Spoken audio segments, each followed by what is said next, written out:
If you are over 40 and trying to work out like 5 or 6 days a week, you might actually be destroying your muscle tissue rather than building it. So, welcome to this deep dive on Radio BFit. It sounds completely backwards, doesn't it? Yeah. But it is entirely true. There is this incredibly common experience that I think just sneaks up on you. You wake up, you stretch, and instead of just, springing out of bed ready to go, you find yourself essentially assessing the damage. Oh, yeah. Assessing the damage is the perfect way to put it. Right, like a knee feels surprisingly stiff, or your lower back is letting you know it definitely still exists, and you just feel fatigued. You have a massive workday ahead, family commitments, and the idea of dragging yourself to the gym to suffer through some brutal, exhausting workout just feels impossible. Yeah, it's daunting. It really is. So you start wondering how on earth you are supposed to stay consistent when your body simply does not bounce back the way it did at 25. It is such a universal feeling. And the very first thing I want to tell you, if you are listening and nodding along right now, is that you are not broken. Right. Your body isn't suddenly failing you. The reality is just that most of us have never been taught how to make strength training practical for this specific stage of life. We are fed so much information designed for people in their 20s. Or for, like, professional athletes. Exactly. Yeah. And it just doesn't apply to a busy adult who just wants to feel strong and capable. All right, well, let's get into it, because that right there is the core of what we are unpacking today. We are looking at how to build muscle, protect your joints, and stay strong for life without making fitness a second full-time job. Exactly. The goal here is not to train like a bodybuilder. It's not about punishing yourself. It is about longevity and function, building a stronger body that still works brilliantly 10, 20, and 30 years from now. I love that framing because it shifts the pressure entirely. We aren't talking about aesthetics first, though. I mean, that might be a nice byproduct. We are talking about the reality of hitting 40 and realizing the rules have changed. They really have. It makes me think of updating a smartphone. Like, you hit 40, and the hardware, your body is actually still really good. It's solid. Yeah, the hardware is fine. Right. But you cannot keep running the old chaotic software on it anymore. If you try to run those old intensive apps, those random heavy workouts with no structure, you just drain the battery immediately and the whole system starts overheating. That is a perfect analogy. The operating system needs an upgrade to focus on efficiency. Because when you are younger, you can get away with a massive amount of random intensity. Oh yeah, you can do a chaotic workout, sleep 4 hours, eat something highly questionable, and still feel mostly fine the next day. Right. But as we age, specifically crossing into that 40-plus territory, the cellular landscape changes. What exactly is happening on a cellular level, though? Because it feels like one day you are fine, and the next day your shoulder clicks every time you reach for a coffee mug. Well, it is gradual, but it compounds. Yeah. First, there is a natural decline in muscle mass if you do not actively train to keep it. We call this sarcopenia. But beyond just the muscle, there are changes in your connective tissue. Your tendons and ligaments become slightly less elastic, and the synovial fluid, Wait, what is synovial fluid again? it is basically the engine oil that lubricates your joints. And it doesn't circulate quite as efficiently when you're at rest. So that explains the morning stiffness. The engine oil is literally cold and sitting at the bottom of the pan. Precisely. And on top of that, your recovery curve extends. A hard workout that might have taken you 24 hours to recover from in your 20s might take 72 hours now. Wow, 72 hours. Yeah. Your central nervous system takes longer to reset, and the biological process of repairing muscle fibers slows down. This is why you cannot outtrain poor recovery anymore. Which means the biggest mistake you can make is treating your 40s like your 20s. You can still train hard, but you have to shift your mindset from random intensity to smart progression. Smart progression. Yeah. Strength training becomes less about looking fit on a beach and entirely about protecting the body you live in every single day. We are talking about the strength to carry heavy groceries in one trip, the ability to climb 3 flights of stairs without your knees screaming, and just the foundation to stay completely independent as you age. That is a huge perspective shift. But I think it leads right into one of the biggest hurdles, which is schedule panic. Oh, the schedule panic is real. No, it is. You realize you need to get strong, so you think, okay, I need to live in the gym. You see fitness influencers working out 5-6 days a week. You look at your own calendar, get totally overwhelmed, and you just quit before you even start. This is the frequency myth, and it derails so many well-intentioned people. If you look at the CDC physical activity guidelines, The sweet spot for muscle strengthening activities for most adults is actually just 2 days per week. Wait, I have to challenge that a little. Just 2 days. Is that actually enough to build new muscle tissue, or is that just like a maintenance dose to stop you from actively losing what you already have? Because 2 days sounds way too good to be true. No, it is absolutely enough to build new muscle, especially if you were a beginner or coming back from a long break. And to understand why, we have to look at how muscle growth actually works. Okay, bring it down. Strength training is just a signal. When you lift weights, you are not building muscle in the gym. You are actually breaking muscle down. You are creating microscopic tears in the muscle fibers and stressing your central nervous system. So you are basically digging a hole while you are in the gym. Exactly. The actual building of the muscle filling in that hole and adding a little extra dirt on top so you get stronger, that happens entirely on your rest days. Ah. It is a biological process called muscle protein synthesis, and it requires time, nutrients, and sleep. This is where that 5-day-a-week plan backfires for someone over 40, doesn't it? Because if your recovery curve is slower and you go back to the gym and dig the hole deeper before the body has filled it back in. You are just driving yourself into a chronic deficit. Yeah. Your nervous system is fried, your joints never get a chance to calm down, and those micro tears never fully repair. You just end up inflamed, exhausted, and honestly, weaker. Exactly. 2 full-body workouts provide plenty of stimulus to signal the body to build strength, while leaving enough days for that crucial, slow recovery phase. Okay, that makes perfect sense when you look at the biology of it. It is incredibly reassuring, honestly. You don't have to live in the gym. A simple, manageable weekly schedule could literally just be doing full body strength on Monday and Thursday. That is a perfect split. And that leaves Tuesday, Wednesday, Friday, and the weekend entirely open for recovery. Yes, but we should clarify that recovery doesn't mean just sitting completely motionless on the couch for 5 days. Right, I was going to ask about that. Because if I sit at a desk all day on Tuesday and Wednesday, I usually feel way stiffer by Thursday than if I had done something. Active recovery is vital. Filling those rest days with walking, light cardio, or mobility work is the secret weapon here. Why is that better than just resting? Because when you do light movement, your heart pumps oxygen and nutrient-rich blood into those recovering muscles. It clears out metabolic waste from your heavy lifting days and promotes healing without adding any structural stress to the joints. It is like sending a cleanup crew into the muscle. Exactly. So Monday you lift and send the signal. Tuesday you go for a brisk walk to send in the cleanup crew.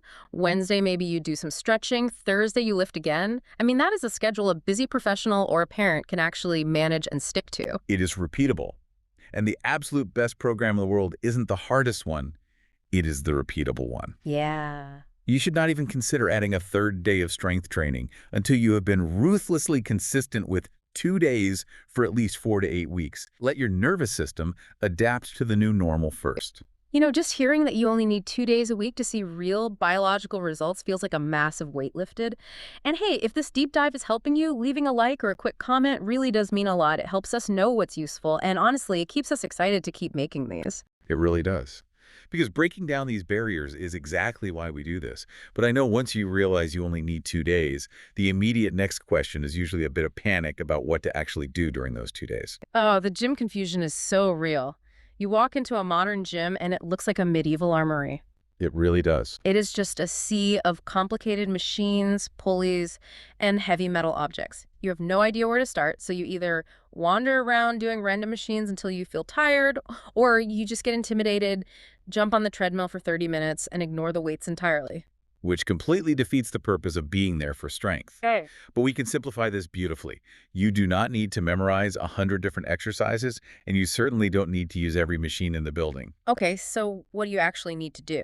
You only need to train 6 basic movement patterns to protect your joints and build real-life functional strength. Let's break these down because looking at exercise as patterns rather than individual muscles just changes the whole game. So the first pattern is the squat. The squat pattern is the absolute foundation of human movement. It trains the thighs, hips, glutes, and core. But more importantly, it is the exact mechanical pattern of everyday life. Like what? Sitting down in a chair. Exactly. Sitting down and standing back up, getting off the floor, climbing stairs. But a lot of people over 40 hear the word squat and immediately picture a massive barbell across their neck, which sounds terrible for a stiff lower back. And that is the beauty of thinking in patterns. You do not have to do a heavy barbell back squat if it hurts your knees or your spine. If the barbell hurts, you just swap the tool, not the pattern. Oh, I like that. Swap the tool, not the pattern. Exactly. You can do a goblet squat where you hold a single dumbbell right at your chest. I actually prefer those. Why does holding the weight in front of you feel so much better on the lower back? It changes your center of gravity. When the weight is in front of your chest, it forces your core to fire immediately to keep you from falling forward, which naturally pulls your torso upright. So you can't lean forward as much. Right. You maintain a beautiful, straight posture, which takes all the shear force off your lower lumbar spine. You could also use a leg press machine if you need even more stability. The point is, you just need to bend your knees and hips under some form of resistance. Okay, that makes perfect sense. So pattern 2 is the hip hinge. And this one seems a bit trickier for people to grasp. The hip hinge is crucial, but yes, it is often the one people struggle with the most because we spend so much time sitting that we develop what's sometimes called glute amnesia. Glute amnesia, so we literally forget how to use our hips. Exactly. We forget how to activate our glutes. A hinge is very different from a squat. A squat is bending the knees to drop your hips straight down. A hinge is bowing forward at the hips while keeping your shins mostly vertical, pushing your hips backward. It is literally the motion of closing a car door with your glutes when your hands are full of groceries. Yes, exactly that. And learning to hinge properly is essentially learning how to pick things up from the ground, using your powerful glutes and hamstrings, rather than rounding and straining the tiny fragile muscles of your lower back. That makes a ton of sense. What kind of exercises actually train that pattern? Exercises like the Romanian deadlift, glute bridges, or kettlebell deadlift. A glute bridge is a perfect starting point too, I think. You're just lying flat on your back, knees bent, and squeezing your glutes to lift your hips off the floor. There is zero compression on the spine, but it wakes those muscles up. It is a phenomenal way to safely train the posterior chain, which is the entire backside of your body. Moving on to the upper body, pattern 3 is the push. Pushing strength for daily life. Getting up off the floor, pushing a heavy door open, catching yourself if you trip. It works the chest, front of the shoulders, and triceps. Right. But again, you don't have to do a heavy barbell bench press. If standard push-ups hurt your wrists, which is incredibly common as we get older, you can do an incline push-up with your hands elevated on a bench or a wall. Or a dumbbell chest press, right? Because your wrists can stay neutral instead of being bent backwards at a 90-degree angle on the floor. Exactly. It is about finding the variation of the pattern that respects your joints. Okay, then we have pattern 4, which is the pull. This one feels like the antidote to modern life. It truly is. The pull might be the most important upper body pattern for adults today. We spend our entire lives hunched forward. Oh, yeah. Driving steering wheels, typing on keyboards, staring down at phones. Right. Everything pulls us into a forward slump. Pulling exercises like a seated cable row, a dumbbell row, or a lat pull-down target the back, the rear shoulders, and the biceps. So they are actively pulling those shoulder blades back and down, counteracting the keyboard slump? Yes. They strengthen the exact muscles responsible for holding you upright. If you want good posture as you age, you have to pull. I definitely need to double down on that one. Pattern 5 is core stability, and I love the philosophy here, which is that core training after 40 should focus less on endless crunches and more on stability. Think about the biomechanics of a crunch. You are repeatedly flexing and rounding your lumbar spine under pressure. Which just sounds awful for a bad back. It is. For a lot of people, especially if you have any disc degradation, that is just asking for a flare-up. After 40, you have to realize that the primary job of the core isn't to fold your body in half. Its job is to protect the spine and transfer force between your arms and your legs. So you want exercises that resist movement rather than create it. Precisely. You want to train your core to be a rigid cylinder of protection. Exercises like the dead bug, side planks, or the bird dog are fantastic for this. The dead bug is such a funny name, but if you do it right, it is brutal. You are on your back, slowly extending your opposite arm and leg toward the floor, but you are actively forcing your lower back to stay glued to the mat. It forces you to brace your core while your limbs are moving, which is exactly what your core has to do when you are walking, running, or lifting. It teaches pure core tension without stressing the discs at all. And finally, pattern 6, the loaded carry. Carries are incredibly simple, but deeply functional. You just pick up heavy weights and you walk with them. Just pick them up and walk. Yep, they train grip strength, posture, core stability, and full body control. This is literally just the carrying all the groceries in one trip exercise. It is probably the most relatable exercise on the planet. It really is. A farmer's carry is holding a heavy dumbbell or kettlebell in each hand and walking with perfect posture. A suitcase carry is holding a weight in just one hand. The suitcase carry always surprises me. Because you think it's an arm exercise, but the second you pick up a heavy weight on just your right side, the entire left side of your core has to fire like crazy just to keep you from falling over sideways. It builds tremendous lateral core strength. And the grip strength aspect is huge. Grip strength is actually one of the leading physical markers of longevity and biological aging. Really? Yeah, it correlates heavily with overall vitality in older adults. So if you look at those 6 patterns, squat, hinge, push, pull, core stability, and carry, you can just pick one exercise from each bucket, and you instantly have a complete, balanced, full-body workout. It takes all the guesswork out of the gym. You don't need to reinvent the wheel. Just check those 6 boxes and you are building a bulletproof body. But checking the boxes brings up the next major psychological hurdle: sets, reps, and how heavy to actually go. Yes, the programming. Right, because there is a very real fear of injury from going too heavy, but also this nagging fear that if you use those light little pink dumbbells, you are just wasting your time. Finding the sweet spot is everything.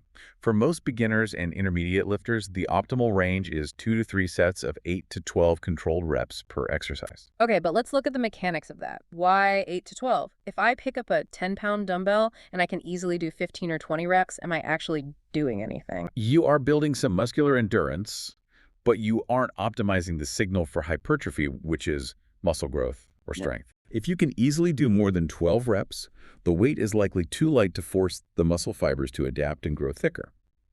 On the flip side, if you load up so much weight that you can't even reach 8 reps with good form, you are crossing into heavy strength territory, which taxes the central nervous system heavily and increases injury risk if your technique isn't flawless. So the 8 to 12 range gives you enough volume to trigger the growth signal, but the weight is manageable enough that you can maintain perfect form. Exactly.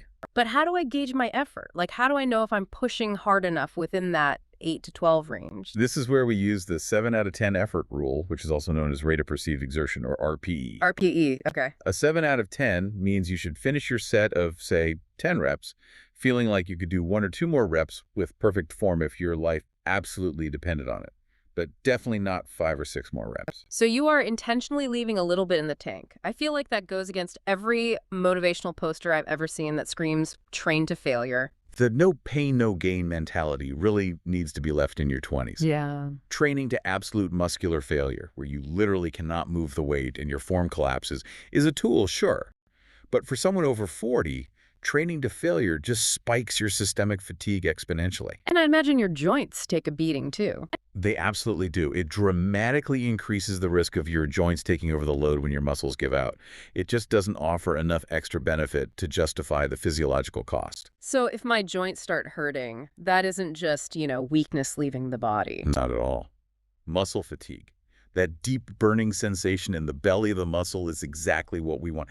But sharp pain, joint pain, or pain that forces you to change your mechanics to finish the rep, that is your nervous system flashing a red warning light. Stop the set immediately. That makes sense. Strength training should challenge your muscles. It should never punish your joints. Perfect way to summarize it. Let's talk about progressing then. If I'm doing my 3 sets of 10 reps and it feels like a 7 out of 10 effort, but a few weeks later it starts feeling like a 5 out of 10 effort, do I just jump to the next heaviest dumbbell? You can, but progress after 40 is usually slower and requires more finesse. You don't always have to add weight. You can progress by adding 1 or 2 reps with that exact same weight. Or you can improve your control by slowing down the lowering phase of the movement. Eccentric phase. Yes, the eccentric phase is when the muscle is lengthening under tension. Think about lowering yourself down into a squat or lowering the dumbbell back to your chest in a press. Okay. If a weight feels a little easy, but the next dumbbell up is too heavy, just take 3 slow seconds to lower the weight instead of dropping it in 1 second. Oh man, I've tried that. It makes a lightweight feel incredibly heavy really fast. It increases the time under tension, which is a massive driver for muscle growth, and it makes the exercise significantly harder without adding a single pound of extra stress to your connective tissues. It is a brilliant tactic for joint longevity. That is incredibly practical. So We understand the patterns, we understand the effort. Let's put it all together into what this actually looks like. If someone wants a clear, step-by-step roadmap to start today, what does a simple 2-day routine look like using these principles? It is elegantly simple. Let's look at day 1. You start with the squat pattern. Let's say a goblet squat. 2 to 3 sets of 8 to 12 reps. That warms up the big muscles of the legs, hips, and core. Exactly. Then while your legs are resting, you move to the upper body for the push pattern. Say an incline push-up or a dumbbell chest press. Same sets and reps. This is smart because you aren't doing 2-leg exercises back to back. You are letting the blood flow back and forth. Right. It manages local muscle fatigue. Next, we hit the pull pattern to balance out the chest. A seated row or a dumbbell row. Okay, so that's squat, push, pull. We are halfway done. Then we go back to the lower body for the hinge pattern. A glute bridge or a Romanian deadlift. Hitting the hamstrings and lower back. Yep. And you finish up with the core and the carry. Dead bugs for the core, maybe 2 sets of 8 to 10 reps per side. And the farmer's carry, just grabbing 2 heavy weights and walking for 30 to 45 seconds for a couple of sets. If you are resting a minute or 2 between sets, that entire workout probably takes 35, maybe 40 minutes max. You are in, you send the biological signal to grow, and you get out. That is the whole point. And then you rest a day or 2 and you hit day 2. Does day 2 look totally different? It is exactly the same structure, but you swap the specific exercises to keep your joints healthy and avoid overuse. So instead of a goblet squat, maybe I do a leg press or a split squat. Instead of a horizontal chest press, maybe you do a vertical dumbbell shoulder press. Oh, okay. Instead of a horizontal row, you do a vertical lat pull down, a hip thrust instead of a deadlift, a side plank instead of a dead bug, and a one-handed suitcase carry instead of the two-handed farmer's carry. It covers all 6 patterns, but attacks the muscles from slightly different angles. But here is a question that always comes up. How long do I stick to this exact day 1 and day 2 plan? Because I feel like after a couple of weeks, people get bored and think they need to, confuse the muscles with new exercises. The concept of muscle confusion is one of the most persistent and damaging myths in fitness. Your muscles do not need to be confused. They need to be challenged consistently with progressive overload. What actually happens biologically when you change your routine every single week? Think about it like learning to type on a new keyboard. Mm-hmm. When you first try a new exercise, your central nervous system is fumbling around trying to figure out which muscle fibers to fire and in what sequence to stabilize the joints. Oh, so it's a skill. Exactly. It takes your neurology a few weeks just to map the movement efficiently. So if you change the exercise every week, you are perpetually stuck in that awkward neurological learning phase. Exactly. You never stay with a movement pattern long enough to get neurologically efficient at it. And if you aren't efficient, you can't load it heavy enough to actually build new muscle tissue. Wow. You must stick to the exact same plan for at least 4 to 8 weeks. Don't change the exercises, just change the effort. Add a rep, slow down the tempo, add a little weight, let the body actually adapt to the signal. That is where the real magic happens. Okay, so we have the blueprint for the gym. But we established earlier that the workout is just the signal. The actual construction of the muscle happens outside the gym. Yes, it does. And this is where so many people over 40 struggle. They wake up too sore to function, they deal with massive sugar cravings in the afternoon, or they think they need to adopt some highly restrictive, miserable diet to see results. After 40, the boring basics of nutrition matter exponentially more than complicated diet hacks or extreme restrictions. Thank goodness. You do not need a perfect meal plan, but you do need enough total energy, and specifically, you need a substantial amount of protein. Let's talk about protein, because the biological need for it actually changes as we age, doesn't it? I hear a lot about anabolic resistance. Anabolic resistance is a huge factor. Essentially, as we get older, our muscle tissue becomes slightly deaf to the signal of protein. Deaf to the signal. Right. When you are 20, a small amount of protein easily triggers muscle protein synthesis. At 45, you need a much louder signal, meaning more total protein in your bloodstream, to trigger that exact same muscle-building response. So what kind of numbers are we talking about? Like, how much protein do we need? The International Society of Sports Nutrition recommends roughly 1.4 to 2.0 grams of protein per kilogram of body weight. Okay, so let's do the math on that. For a 175-pound person, which is roughly 80 kilograms, you are looking at aiming for somewhere between 112 to 160 grams of protein a day. Exactly. That is a lot of protein. If someone is used to having a bagel for breakfast and a salad for lunch, they are nowhere close to that. Why is hitting that number so critical for the joints and the muscle? Because protein provides the actual physical building blocks, the amino acids, necessary to repair the micro tears you created in the gym. It isn't just about building biceps, it is about repairing the collagen in your tendons and the tissue in your ligaments. Oh, wow. If you don't eat enough protein, your body cannot complete the repair process. You stay sore longer, your joints ache, and you just don't get stronger. So it really is like trying to build a brick wall, but only having half the bricks delivered to the site. The workers just stand around. So practically speaking, how do you hit that number without obsessively weighing chicken breasts on a food scale? Keep it simple. Eggs, Greek yogurt, chicken, fish, lean beef, tofu, lentils, beans. Just eat more of it. The easiest practical tip is just to ensure you have one substantial, solid source of protein at every single meal. Don't eat a meal without it.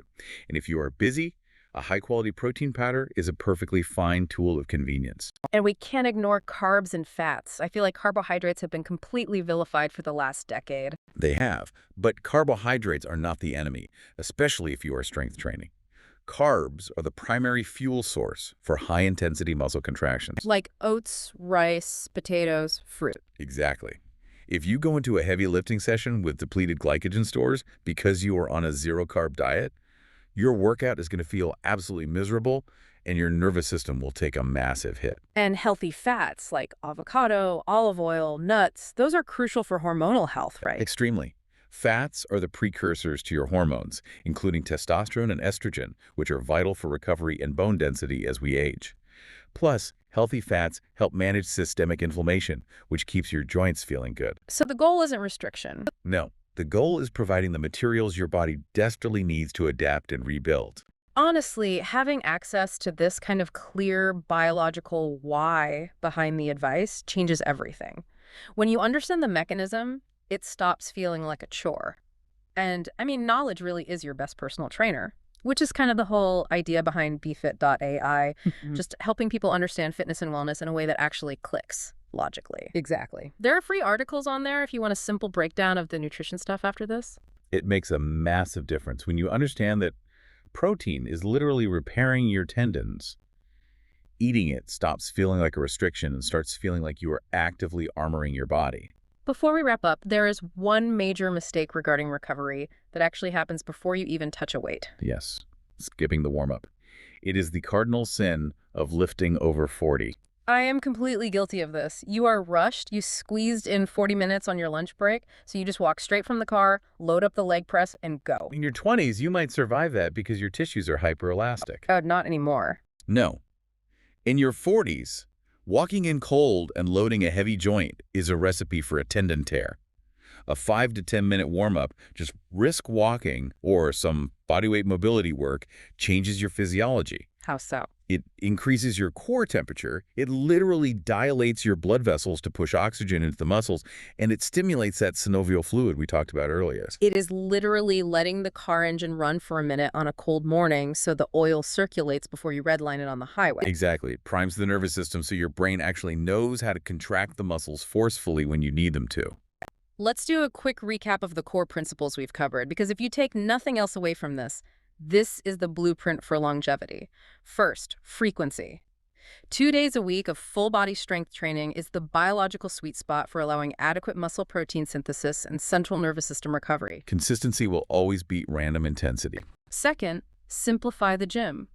Focus on the 6 basic biomechanical patterns: squat, hinge, push, pull, core stability, and loaded carries. You don't need 100 machines, you just need to move your body through space safely. Pick the variations that respect your specific joints. Third, the effort. Use the 7 out of 10 rule. Challenge the muscle, create the micro tears, but always leave 1 or 2 perfect reps in the tank. Never push through sharp joint pain, and use eccentric tempos if you need to make a lighter weight feel heavier. Stimulate the muscle, don't annihilate it. And finally, prioritize the recovery materials.